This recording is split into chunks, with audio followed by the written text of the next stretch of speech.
أما بعد وإكرام علماء إكرام ذاتي سامعين إكرام آج کے ہمارے جمہوریہ کے موقع پر بنا کی صدی نقصان تقریب کے موقع پر میرا موضوع سخن آزادی وطن وائن کی ترتیب میں علماء کا کردار ہے وفاداری وطن سے ہے میری اسلام کہتا ہے ہم اپنے دل کے گوشے میں ہندوستان رکھتے ہیں حاضرین اکرامی قدر ہمارے ملک ہندوستان میں انگریزوں کی آمد کے بعد جب صدیوں سے قائم اسلامی سلطنت کا چراغ گل ہو گیا اور سلطنت ہند پر ایسٹ انڈیا کمپنی کا اقتدار قائم ہو گیا اور سب سے پہلے حضرت شاہ عبد العظیم اور پھر دہلوی رحمۃ اللہ علیہ نے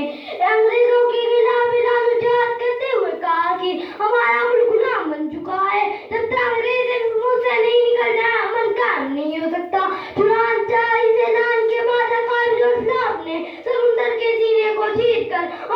کے روح کو مول کر اپنے عزیز کی اپنے لہو سے پیاری کی اور لاکھوں مسلمانوں ہزاروں علماء کرام نے پھانسی کے پھندے کو گلے لگایا انگریزوں کی تباہی اور درندگی کا سامنا کیا تب جا کر ملک غلامی کی زنجیر سے آزاد ہوا اور ملک کی آزادی کے بعد ہندوستان کی دستور سازی میں اہم کردار ادا کرتے ہوئے ملک کا دستور اور آئین جمہوریہ مرتب کروایا چنانچہ 26 نومبر 1949 کو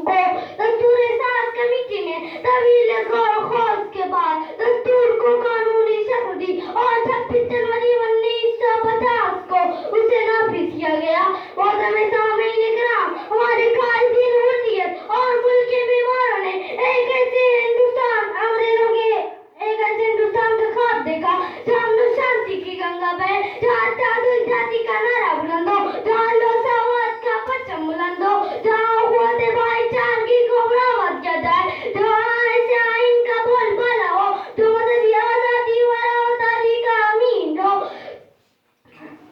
انما ما الینا الا البلاغ